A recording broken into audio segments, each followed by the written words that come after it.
Mit Giraffen ist Mathe leicht zu schaffen.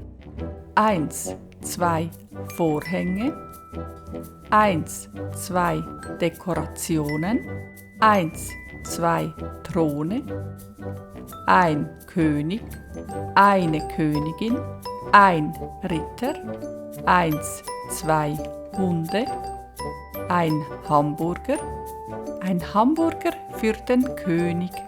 Oh, lecker! Ich liebe Hamburger mit Pommes. Arthur isst lieber Gemüse. Der Hamburger ist für den Ritter. Danke.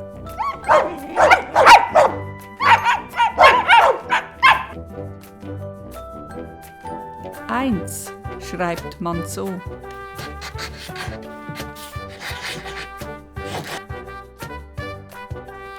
Zwei schreibt man so.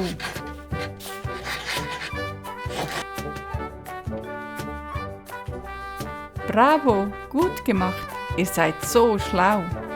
Abonniert den Kanal, es gibt noch viele Zahlen, die ich dir zeigen werde. Bis bald!